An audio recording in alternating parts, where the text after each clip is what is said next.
পুরনো কলকাতার নির্জন রাস্তা, ল্যাম্পপোস্টের হলুদ আলোয় মিশে আছে দীর্ঘশ্বাস। সেই মাঝরাতে যদি দেখেন চাদর মুড়ি দেওয়া কেউ আপনার ঠিক পেছনেই দাঁড়িয়ে আছে, তবে কি চিনতে পারবেন সেই মুখ?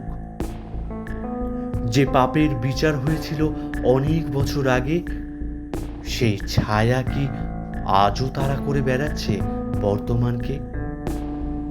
স্টোরি হাউসে আজকের নিবেদন প্রখ্যাত লেখক মানবেন্দ্র পালের রোমহর্ষকর গল্প ও কার মুখ।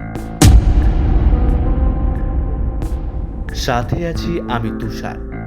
চলুন প্রবেশ করা যাক আজকের এই গোলক ধাঁধায়।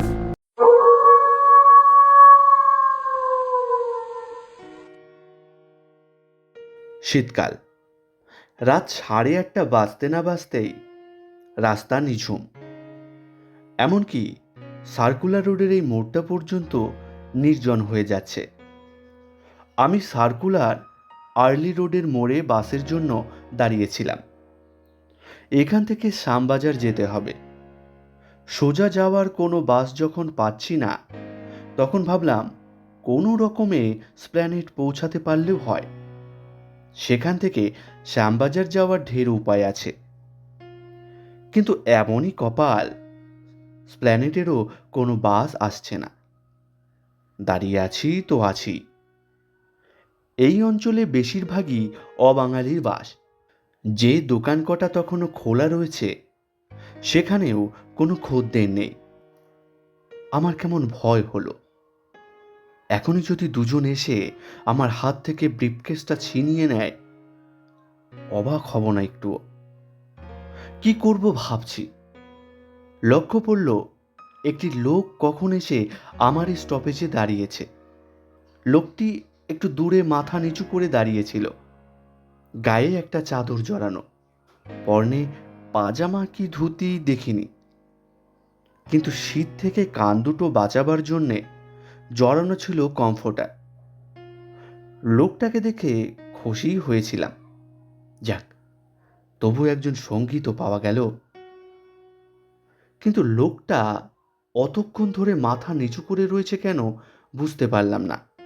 একটু পরে লোকটা মুখ তুলে অন্যদিকে তাকিয়ে রইল। আমি ওর চোয়াল দেখে চমকে উঠলাম, যেন চেনা চেনা মনে হচ্ছে। আমি আবার ভালো করে ওকে দেখতে লাগলাম। হ্যাঁ, চেনা মুখ। একে যেন কোথায় দেখেছি, কিন্তু কিছুতেই মনে করতে পারছি না। এইবার লোকটা হঠাৎ আমার দিকে মুখ ফেরালো। আর সন্দেহ রইল না, মুখটা আমার খুবই চেনা। আর লোকটাও এবার আমাকে লক্ষ্য করতে লাগলো। তার তাকানো দেখে বেশ বুঝতে পারলাম সেও আমাকে চিনতে পারছে, কিন্তু মনে করতে পারছে না। একবার ভাবলাম ওর কাছে গিয়ে কথা বলি, কিন্তু ওর চাদর জড়ানো চেহারাটা এমনই যে কিছুতেই কাছে যেতে রুচি হলো না। তাছাড়া আলাপ করবার মতো মনের অবস্থাও ছিল না। ঘড়ি দেখলাম।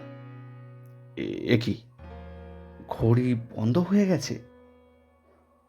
বন্ধ তো হবার কথা নয়। রোজ সকালে ঘুম থেকে উঠে ঘড়িতে দম দেওয়া আমার অভ্যাস। বেশ মনে পড়ল আজও দম দিয়েছি। তাহলে বন্ধ হলো কখন? আবার ঘড়ির দিকে তাকালাম।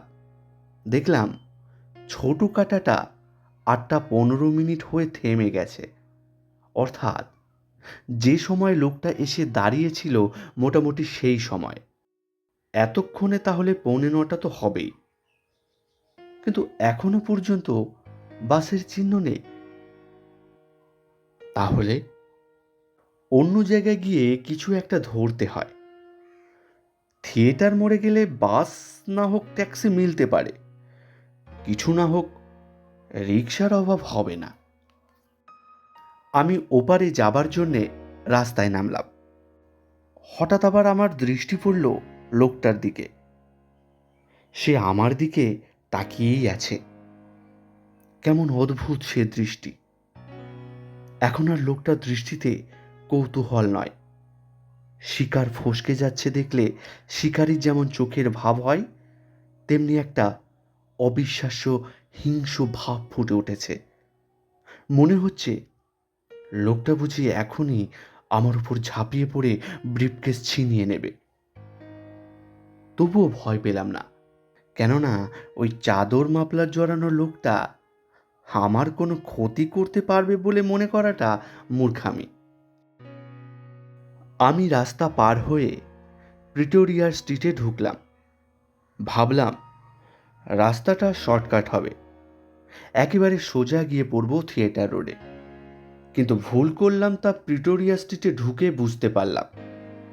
রাস্তাটা শুধু অন্ধকারই নয়, একেবারে নির্জন। দুপাশে সাহেবি আমলের পুরনো পুরনো বাড়ি, বাড়ির সঙ্গে লাগোয়া কম্পাউন্ড, কম্পাউন্ডের মধ্যে আম গাছ, নিম গাছ, ডালপালা সব রাস্তার ওপর ঝুঁকে পড়েছে। হঠাৎ দেখে কে বলবে এটা শহর কলকাতা? আমি রাস্তা ধরে হাঁটছিলাম, বাস ধরার চিন্তাটা কখন সরে গিয়ে অন্য চিন্তা ভর করেছে। লোকটা অমন করে আমার দিকে তাকিয়েছিল কেন? কি ওর উদ্দেশ্য? আর তাই মনে করবার চেষ্টা করছি ওই মুখটা কবে কোথায় দেখেছি। আমার জেদ চাপলো, ওই মুখ আমাকে মনে করতেই হবে। ভাবতে ভাবতে যাকে বলে বিদ্যুৎ চমকের মতো একটা মুখ বহুকাল আগের স্মৃতির গহর থেকে চকিতে ঝলকে উঠল। সে মুখ বিশু নন্দীর।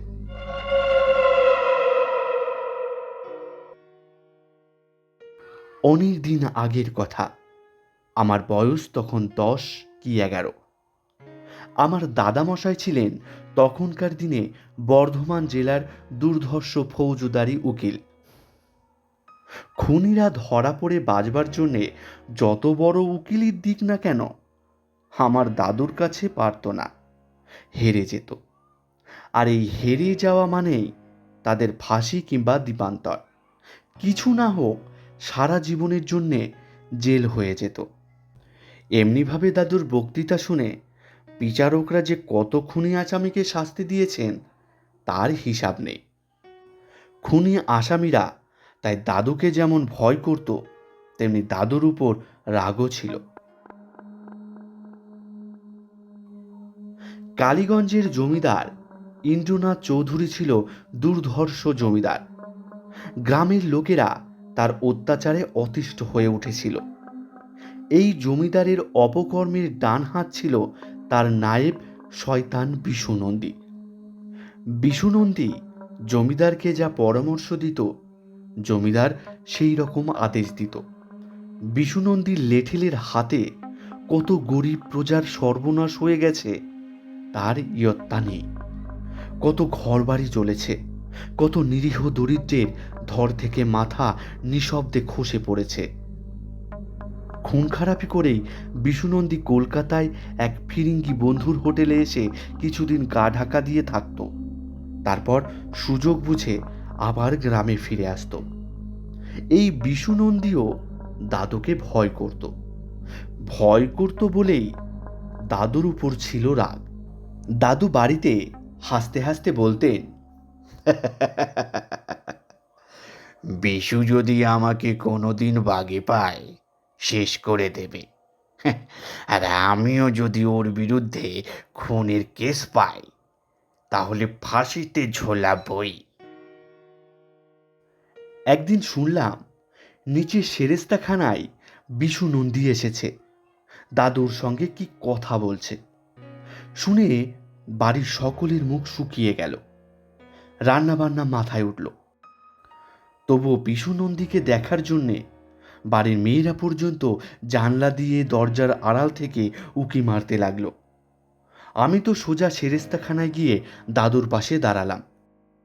যে রোগা চিমড়ে শকুনির মতো লোকটা তার উঁচু উঁচু দাঁত বের করে হেসে দাদুর সঙ্গে কথা বলছিল, বুঝতে দেরি হলো না সেই বিশু নন্দী।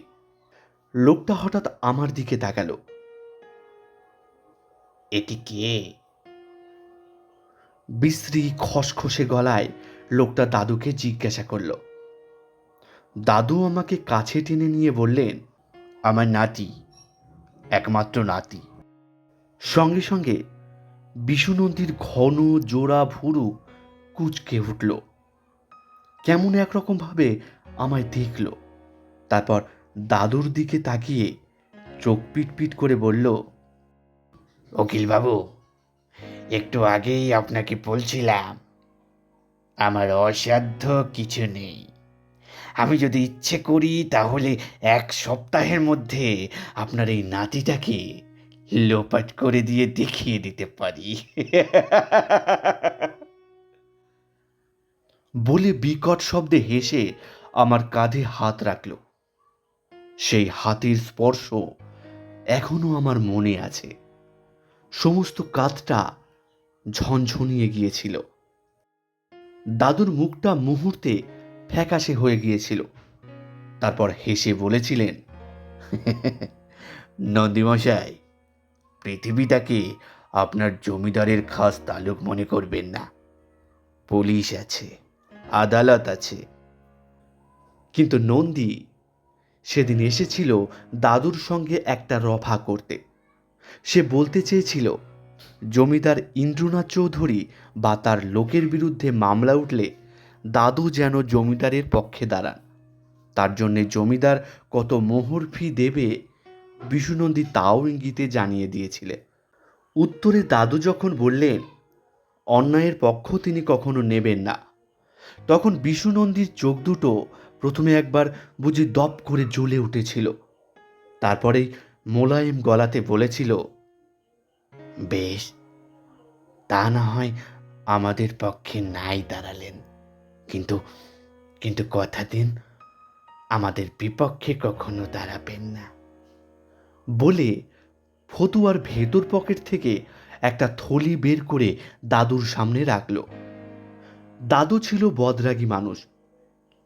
আমায় ঘুষ দেওয়া বলে দাদু সেই মোহরের থলিটা সজোরে ছুঁড়ে বিশুনন্দীর মুখে মারলেন। বিশুনন্দীর উঁচু দাঁত দিয়ে রক্ত পড়তে লাগল।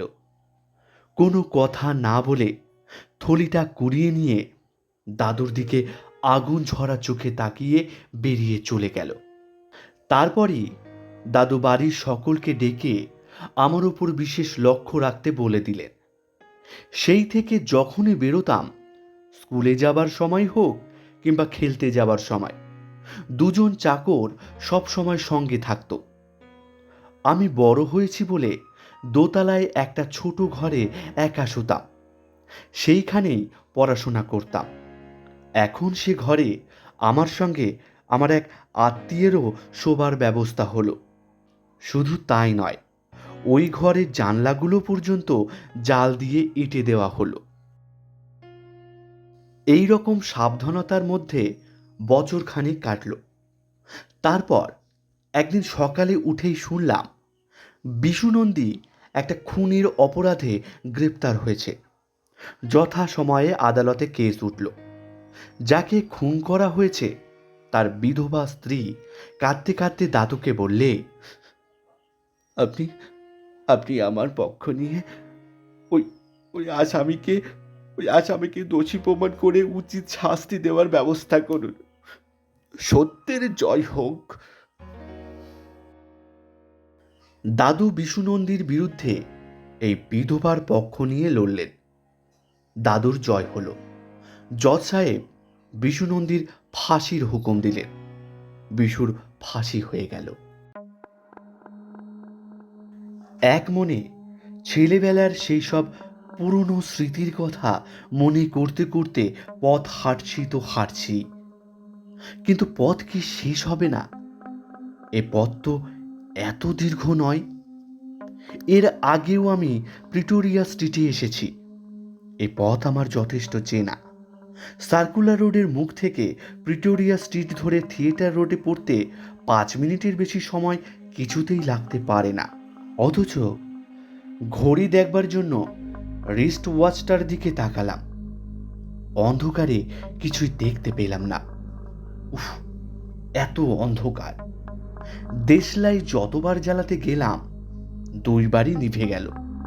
তখন মনে পড়ল, ঘড়ি দেখেই বা কি হবে, ঘড়ি তো বন্ধ হয়ে গেছে। এক মুহূর্তের জন্য আমি রাস্তার উপর থমকে দাঁড়ালাম। আমি কি তাহলে রাস্তা ভুল করেছি? এদিক ওদিক তাকাচ্ছি। হঠাৎ মনে হলো, এই নির্জন অন্ধকার গলিপথে আমি আর একা নেই, আরো কেউ যেন আছে, আর সে রয়েছে ঠিক আমারই পেছনে। সঙ্গে সঙ্গে ঘুরে দাঁড়ালাম। দেখলাম চাদর জড়ানো সেই লোকটা একটা একটা পা ফেলে আমার দিকেই আসছে। লোকটাকে ভালো করে লক্ষ্য করতে হলো না। তার ওই জ্বলন্ত চোখ দুটো আর ঠোঁটের ফাঁক থেকে ঠেলে বেরিয়ে আসা উঁচু দাঁতগুলো দেখেই প্রায় 18 বছর আগের দেখা মুখটাকে চিনতে পারলাম। সেই মৃত মানুষের মুখ আজ 18 বছর পর কলকাতার রাস্তায় কি করে দেখা সম্ভব? এসব যুক্তিতর্ক না করে আমি প্রাণপণে ছুটতে লাগলাম। কোন দিকে কোথায় যাচ্ছে জানি না, শুধুই ছুটছি। এই দারুণ শীতে আমি ঘামছি, আর জিভটা ক্রমশ শুকিয়ে যাচ্ছে। বুঝতে পারছি প্রচণ্ড তেষ্টা পেয়েছে। এখনই জল খেতে না পারলে আমি আর বাঁচবো না। কিন্তু কিন্তু কোথায় জল পাবো? কতক্ষণ এইভাবে ছুটেছি জানি না। এক সময়ে আবার ঠুন ঠুন শব্দ কানে এলো। একটু আলো চোখে পড়ল, রিকশার আলো। রিকশাওয়ালা, রোকো। রিকশাওয়ালা অবাক হয়ে আমার সামনে এসে দাঁড়ালো। আমি কোনো কথা না বলে রিকশাতে উঠে পড়লাম। রিকশাওয়ালা জিজ্ঞাসা করলো, কিটার জায়গা? আমি বললাম, স্প্ল্যানেট। ও অবাক হয়ে বলল, प्लेनेट धर्मतला, वो तो बहुत दूर है। আমি জিজ্ঞাসা করলাম, এটা কোন জায়গা? রিকশাওয়ালা বললে, ये तो गोरस्थान है बाबू। সর্বনাশ! এই রাত্রে পার্ক স্ট্রিটের সেই 200 বছরের পুরনো কবরখানার কাছে এসে পড়েছি। কটা বাজলো বলতে পারো? ও বলার আগেই দূরে কোন চার্চের ঘড়িতে রাত 3টে বাজলো।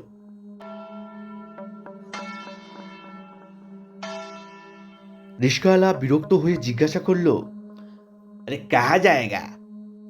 একটু ভেবে বললাম, পার্ক সার্কাস ট্রাম ডিপোতেই চলো, ঘন্টাখানেক পরে তো ট্রাম ছাড়বে। রাস্তায় দিব্যি আলো জ্বলছে। রিকশা ঘন্টা বাজিয়ে ট্রাম ডিপোর দিকে এগিয়ে চলল। আমার তখনও যেন মনে হচ্ছে রিকশার পেছন পেছন কে যেন ছুটে আসছে। কিন্তু না, সেটা ভুল। যে আসছিল সে এই পুরনো কবরখানার কাছে এসেই মিলিয়ে গেছে। এখন আর ভয় নেই, চারিদিকে আলো। তেষ্টার ভাবটাও কমে গেছে। আর আশ্চর্য, ঘড়িটা আবার চলছে।